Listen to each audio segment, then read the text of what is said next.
Well, welcome to another edition of Click Happens. My name is Doug Kreitzberg with SeedPod Cyber, and we have a great session talking all things really relating to not just what's happening now within cyber insurance, but where we see cyber insurance trending, really as laws are changing with regards to what is required for businesses in order to really make sure that they have the right solutions in place to protect their clients, to protect others as well. And I'm happy to be joined by two experts in this field, Morissa Falk-Freedman and Melanie Witte, both of whom are with Crum Forster.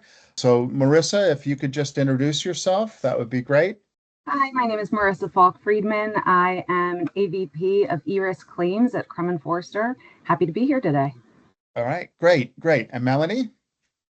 Yeah, my name is Melanie Witte. I manage the first party side, so the incident response data breach team here at Crum Forster. All right, great. And so both Melanie and Morissa, are dealing daily with risks that are coming to them, claims that are coming, and trying to deal through the issues, some of which they may have seen before, some of which they may be starting to see more of. And we're really going to talk about three important components of those. And I'm going to start with what seems to be on everyone's mind these days, and that is AI, artificial intelligence, and its impact is being felt throughout, and not just the business world, but certainly on the personal side as well, as Chat GPT and other type of models have been really exploding here. And it does create some challenges and exposures for cyber. And what we'd like to talk to, and really, Morissa, I'd like you to kind of talk to, how is AI kind of influencing or creating additional exposures or creating more havoc, for lack of a better term, to businesses these days. Absolutely. AI is creating exposure in a wide variety of ways. One place we see AI very frequently is in the social engineering context.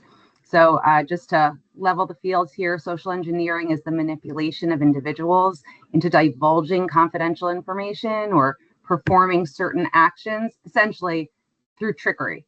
So it involves exploiting human psychology and not technical vulnerabilities that are exploited. So attackers will often use the tactic of impersonation.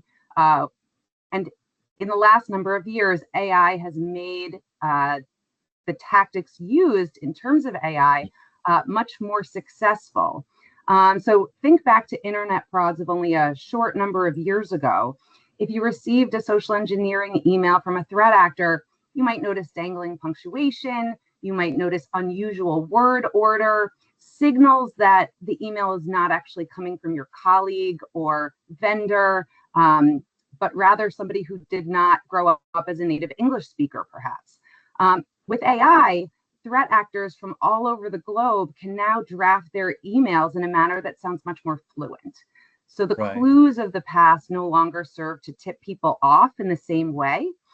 Essentially, it no longer looks like the email was written by a 6-year-old. It could be written by your colleague.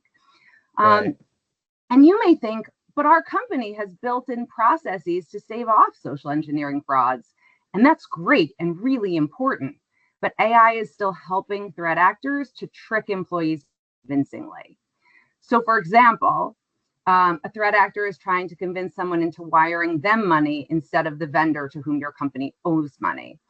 Right. You've built in a callback verification into your processes, but using deep fakes, threat actors are more successfully tricking people into thinking that their callback verification processes are confirming that the requested change in wiring instructions is legitimate when it's not. Perhaps, for example, a threat actor sends changed wire information that provides the threat actor's bank account information as opposed to the vendor's. Your team's been well trained. they insist on a phone call to confirm it's actually their contact at the vendor making the request. But meanwhile, the threat actor has taken recordings of your contact's voice off of the internet, and using AI can morph his or her own voice to sound like your known contact. Oh this my can much goodness. more convincingly be done with video as well. So you might think you're in a Microsoft Teams video with somebody you know, but it's actually a threat actor mimicking that person. We've seen CEOs mimicked effectively. We've seen IT members effectively. And there's a scheme going around where the threat actor impersonates an IT member, contacts someone in the company whose name they found on LinkedIn, for example, advises that they've identified a bug and that they need remote access to get in and fix it. Well, you've just handed over access to the threat actor. We've also Wow. seen threat actors impersonate end users within our company. So the threat actor impersonates someone, calls the IT team to request help with a password reset, and even the IT team gets tricked. So Wow. you really see it across the board in a social engineering context. Oh my goodness. Everything that we've been trained to do seems to be thwarted with AI. How is a business supposed to now set up to protect itself in these situations? Those same controls, they're still really important. And for example, if you're like at our company, if it's an internal Zoom or Microsoft Teams contact, they'll just be allowed in, as opposed to if it's an external contact, you have to affirmatively allow them in. If you think it's somebody from your company, don't allow them in if it's coming from somewhere else. And that can Okay. really be helpful in this context. But there's other ways that we're seeing AI create cyber risks as well. AI has been enabled in conjunction with email to summarize people's emails and help them prioritize their work time. So for Right. example, Google's Gemini AI product, they'll help summarize your Gmail emails. And that sounds great, right? Google Gemini for Workspace has also been exploited to generate email summaries that appear legitimate, but actually include malicious script at the bottom. It's code that the AI will execute. It's perhaps white to blend in with your background. You might not see it, but it's there. And the AI will just execute because it's written in. So when the recipient opens the email, asks Gemini to create a summary, then Google's AI tool will just obey the directives. And the user doesn't even see it because it's been painted in white to blend in.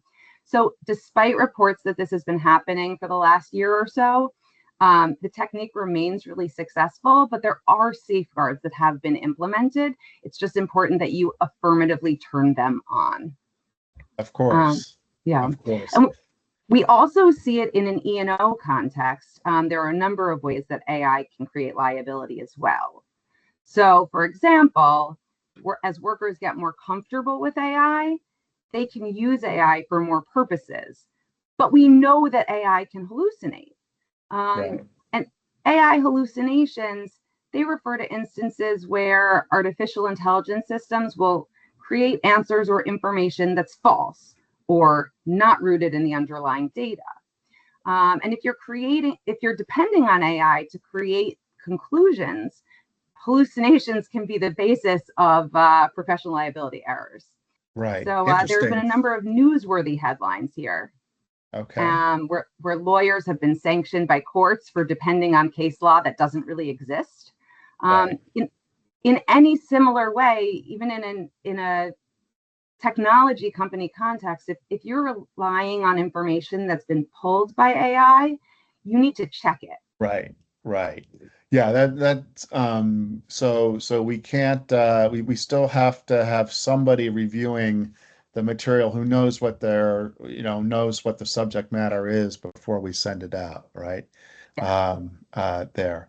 And how does and many of us are now using those for Teams calls or Zoom calls, the recording systems, which are very helpful in summarizing meetings and helping to set to-dos going forward.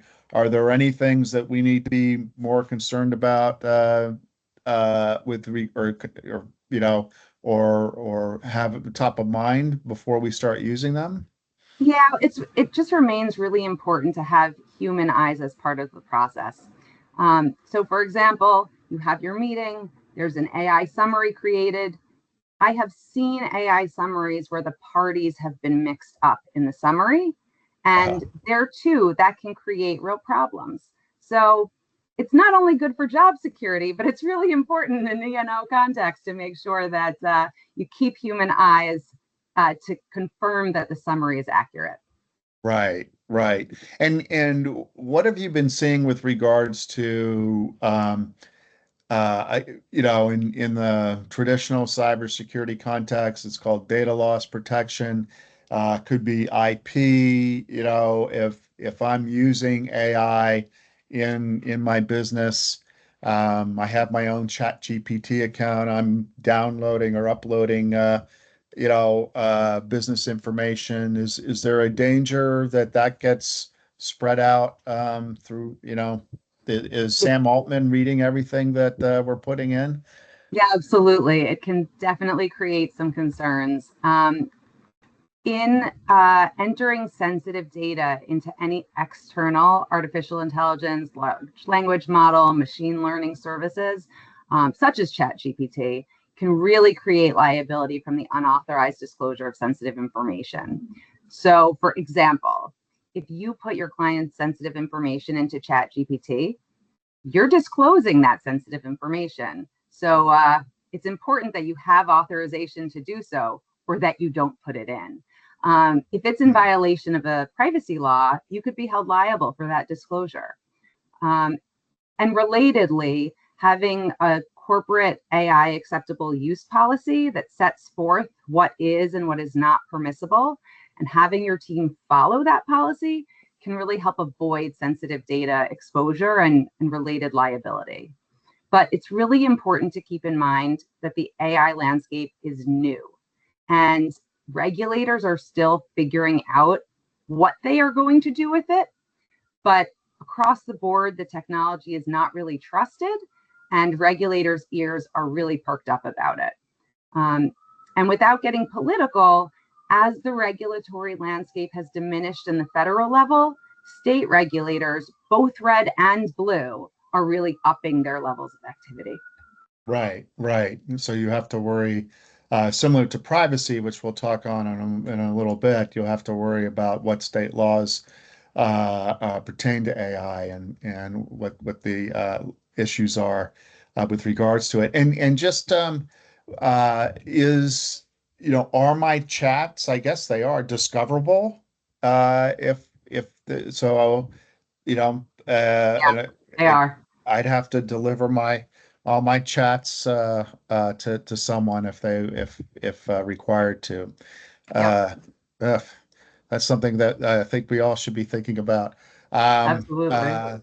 There and then the and we've seen this. I've certainly seen it in the cyber insurance world where there's carriers announcing a new affirmative AI language into their policies, and AI is AI creating a different exposure than what is traditionally covered in cyber insurance? Or is it, are there new exposures that we need to be adding to our cyber insurance? Every policy is different, so you have to check the wording of the policy as it exists. But we have seen AI exposures hitting a number of existing insuring agreements on our policy. Okay. All right. So there isn't, you obviously have to make sure that you have the coverage, but the social engineering that you talked about, that's just a different way of going about trying to trick people, it's still a covered event if you happen to have the social engineering coverage. And similar to if I'm using AI to try to come up with a new way to get your credentials so I can get into your system, that's, if my policy would cover unauthorized access, it would presumably cover that action as well. So again, we have to look at your own, everyone may be different or the coverage may be different, but broadly speaking, there's not new exposures that are being created if you're adequately covered with cyber. I think that's right. I'd actually just add to that, that because I think that that's sort of spot on, and every policy is different, so you want to confirm on your policy, but generally speaking, I think that would be right. I would be more, I would look more closely at whether there's any exclusions explicitly excluding coverage for AI, because I think otherwise, generally it does, most policies aren't written with respect to the mode in which the social engineering happens, or how the the cyber event happens. It's like, did a cyber event happen? Yes or no? Okay, accordingly we have breach cost coverage, or we have data breach coverage. So I would be more focused when I look at the policy to say, yeah, do I have the general coverages, and is there anything explicitly in the policy that might exclude coverage for AI? I haven't also seen that, but that's, to the point of that, we really think it generally falls into a insuring agreement. That's where I would, focus. Okay. And just kind of, what you were talking about with regards to social engineering is really scary, where it's not only making it easier to get me to take an action, but even if I have the right methodology set up of a dual authentication prior to authorizing a wire transfer, that they can compromise the secondary part. And it's important still to have those controls in place. Is there anything else that businesses should be doing to again kind of mitigate this, or you know, is it just, the luck of the draw there? Yeah, I think in the social engineering context, it remains that the most important thing we can do is callback verification to a previously known number. So not the number at the bottom of the email signature of the email that's requesting the change, but that you go back to the emails with your vendor from a year ago, that number, or the number that's already in your cell phone that you've been using for a long time. If it's a different number, that's a real tip off that it's a problem. And that's when you're going to see the deep fakes more successfully leveraged. Right. And with regards to, we've had, and I don't know how big a role AI played in some of these help desk issues that have been, pretty highly publicized, where, a bad guy called the help desk, and the help desk helped them change their maybe password and the MFA, multi-factor authentication access. What are some things that can be done there? What are you instructing your insureds to be careful of?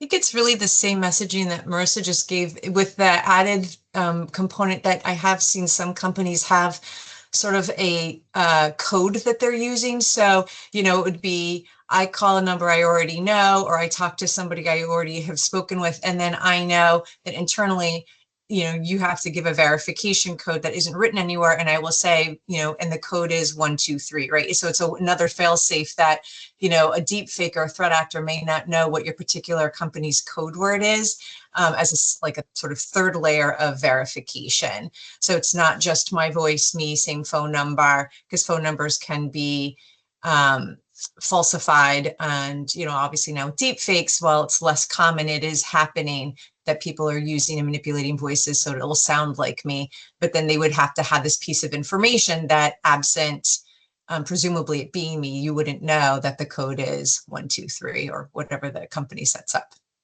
Right. Interesting. It's all becoming, I feel like we're all part of MI5 or Yeah. whatever. You know, what's the password?